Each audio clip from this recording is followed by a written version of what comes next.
What's up, guys? Welcome to Daily Dose of Reddit. This is your host, Zach, and today's subreddit is r/IDoWorkHereLady. Alright, this story's called, I am a legit crisis worker and I need to use your phone. It's not exactly that I do work here, but that I do legit have business doing this work here. This is long ago and far away in the late 1970s, when beepers were a thing, but cell phones were not, and long before police needed defunding. I mean, people would argue with that in certain places, but okay. I was a bit of a screw-up in high school. Not nearly as much as the school thought I was, but well, I was. But I graduated, and I went to college, and I consolidated my feces to a large degree. He got his crap together. I came back home and got a job doing counseling and crisis management for a county-wide youth agency. This agency was, among other things, the go-to agency when a police department got contact with a juvenile for something other than a real crime committed by the kid. Runaways, throwaways, family uproar, some limited drug crisis intervention, and so on. Cops get called, didn't want to deal with that crap, and they'd call us. And after hours or weekends, they'd call the answering service, and they would beep us and we'd call back. So I'm the on-call guy one evening, and my little sister was in a play at the high school from which I had graduated with dishonors 5 years earlier. My girlfriend and I went to see my sister's play, and during the show, my beeper went off. I got up and went to find a phone and went into the guidance office. Makes sense, right? To see if they could help me. I showed the person in the office my beeper and my agency ID, and so let me use the desk phone. Peachy. I call the answering service to get the word. But just as I connect, the main office door opened and vice principal, who always loved me so much, walked in. He looked at me and I looked at him, and he demanded I tell him what the hell I thought I was doing. Would not allow me to explain my job or my role, would not look at my agency ID, and basically, emphatically, ordered me to get the hell out of his damn guidance office. So I had to leave the school, leave the play, leave my girlfriend at the play, and go 2 or 3 miles down the road to my town's police department. They graciously let me in the back to use the phone to call the service, then call the other town's police department and deal with the situation. I don't even remember what the situation was, but it just needed a couple of phone calls to resolve. I didn't have to go to the other police station or anything like that. I got back to the play during intermission. Frickin' school. No wonder everybody hated it. Man, can you imagine having to deal with that bullcrap? Oh man, that's funny. Alright, this story's called, Dude is Rude and Belligerent Gets Arrested. So this happened just last week. Even so, my memory is kinda crappy, so this isn't verbatim. I'm not sure if this really counts as an IDoWorkHereLady story or not, but it's the most fitting place I could think of off the top of my head. My 21 AFAB and what? I don't know what that means. Okay, quick little Googling shows that means assigned female at birth, non-binary. There we go. Okay.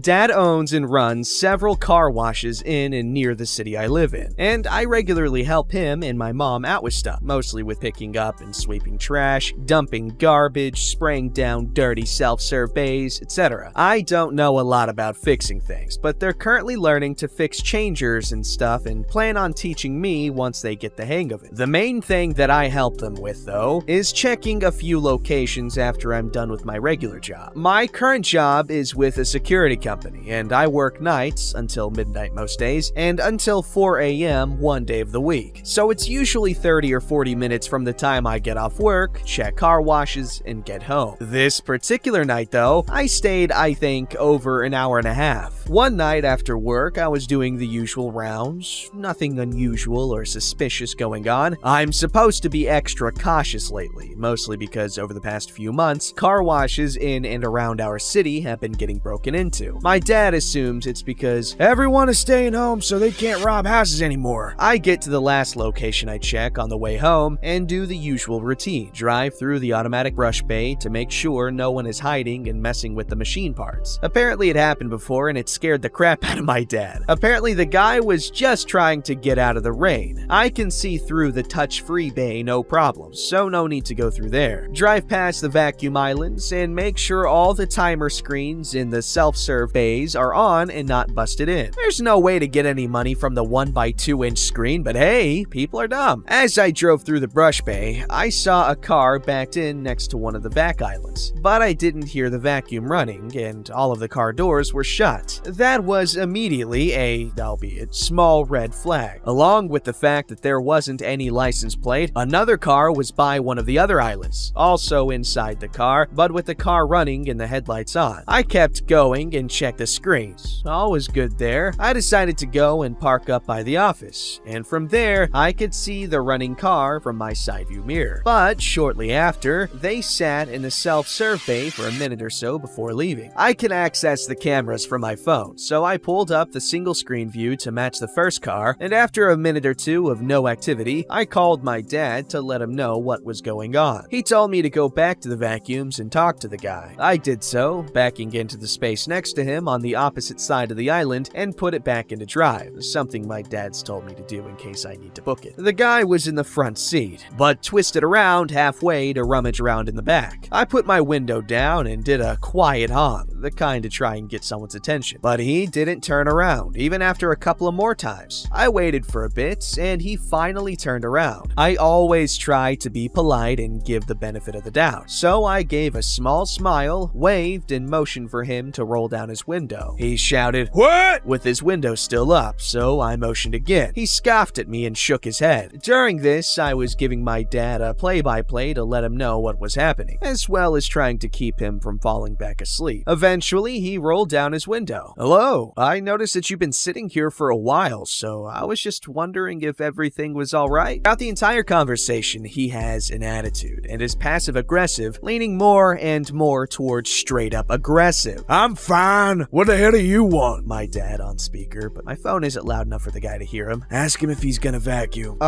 Do you plan on vacuuming tonight, or are you just decluttering?" "Yeah, I'm at a car wash by the frickin' vacuums, cause I'm not gonna vacuum. It ain't your business." Still trying to be polite. "Okay, I'm just trying to..." "Tell him he needs to vacuum or leave." He's dealt with enough crap that he just gets straight to it. I, unfortunately, am not as confident as him, especially when it's dark out, I'm by myself, and all I have to defend myself is pepper spray. By this point, the guy had already put his window back up and got out to move his stuff in the back seat. I could see now another person in the passenger seat, presumably his girlfriend. She was trying to say something, but I couldn't make out what she was saying between the window and my dad talking to me. I don't remember what about at this point. The guy kept making comments about how long I'd been hanging around for, and by this point, I was extremely uncomfortable and anxious, and all I could really say to him was something about not wanting to drive and use my phone at the same time. My dad definitely told me I can go back to the other side of the building, and from there, he told me to call the cops to get a no trespass on both of them. I'm already not a fan of police, but I've had to call them before for a similar, though much less anxiety-provoking situation. And there's no way my dad would let me not call them down there. There's not much dialogue from this point on, and I couldn't see what exactly was happening since I was trying to stay out of the way once the cops got there. But after a while, they put the guy in the back of one of the cars. An officer came over to tell me that they had a warrant for his arrest. The guy's car got towed, and shortly before I left, a police van arrived. I assumed to transport the guy. I don't know why they wouldn't just use one of the 3 cop cars that were there. Though to be honest, I don't know a lot about police stuff. I was super anxious throughout the whole ordeal, but it did feel kinda nice knowing that because he wouldn't just be polite, it led to him getting arrested. That is nice. He was a jerk and he got locked up. Not for being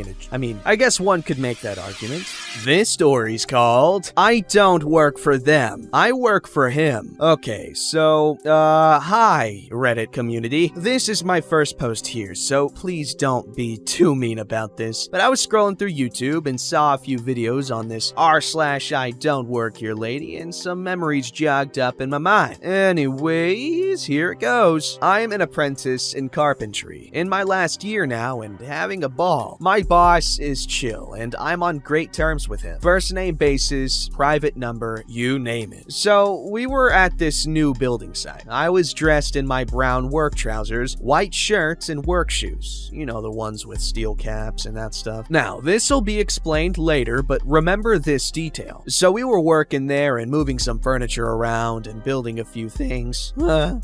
And laying on the floor like we carpenters usually do. Now, I never met the owners of this property, and from what I heard, they were very, very wealthy because they bought the building for around €1,000,000. Yes, I'm European. No, I won't convert it because I'm too lazy and have no clue about the exchange rates. I'm guessing just under 1.2 million. Anyway, back to the story. So my boss had to leave and help out our coworkers, so I was left alone doing the flooring, and once I finished, I took my lunch break, which I have to by law, and my boss told me I should do it whilst he's out. And oh boy, I bet y'all can imagine what happened. I went inside, sat on the sidewalk, got out my sandwich and a cigarette, and started to, well, take a break. The painters were still working since they apparently took their break an hour before I did. The owner was there before and saw the painters eating and taking their break, which is fine. Legally, we all have to do it. So it goes like this. This lady, let's call her Mrs. Murphy, came to look at the site again and saw me, walked over to me, and in a very unlikely manner, tried to get my attention by clearing her throat. I looked up and the conversation went as following. Hello miss, can I help you? Yes, you can. You can stop sitting on your lazy butt and get back to work. Mind you, I was 10 minutes in my break and still had 20 minutes to go. Sadly, yes, I'm very specific with my break times, and that's because I love getting my job done.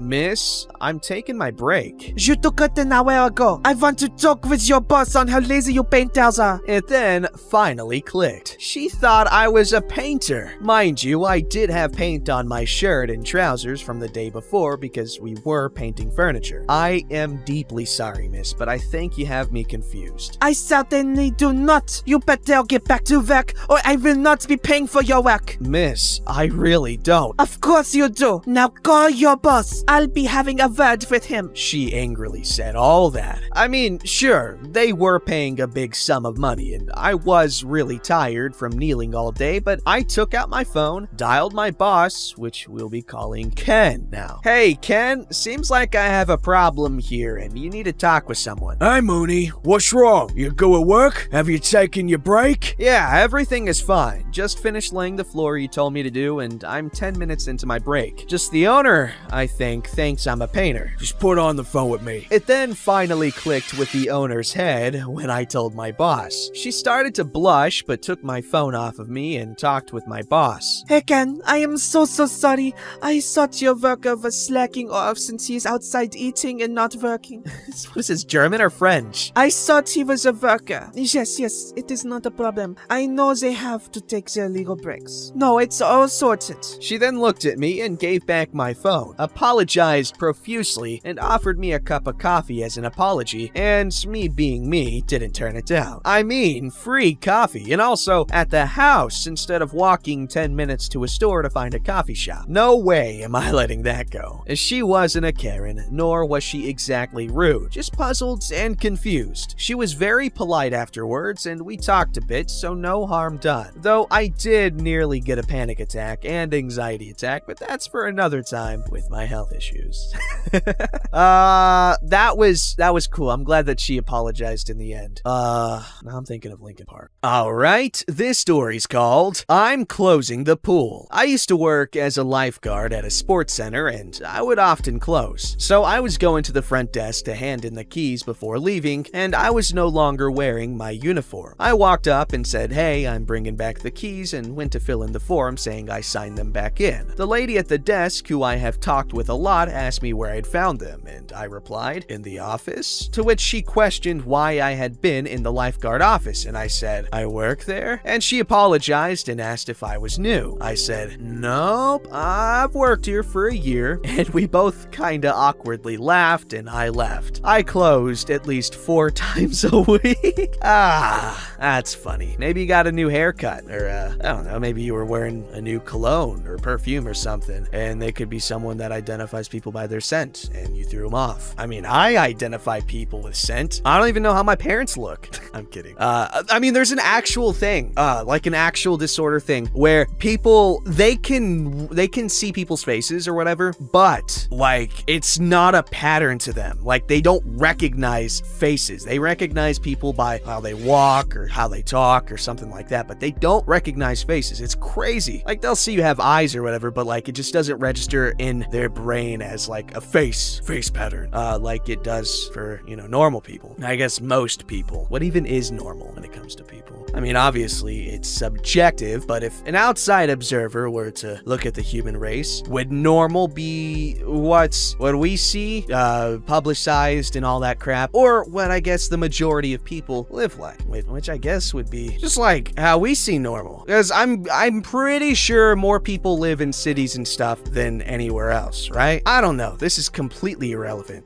Don't forget to like, subscribe, and hit that bell to never miss an episode.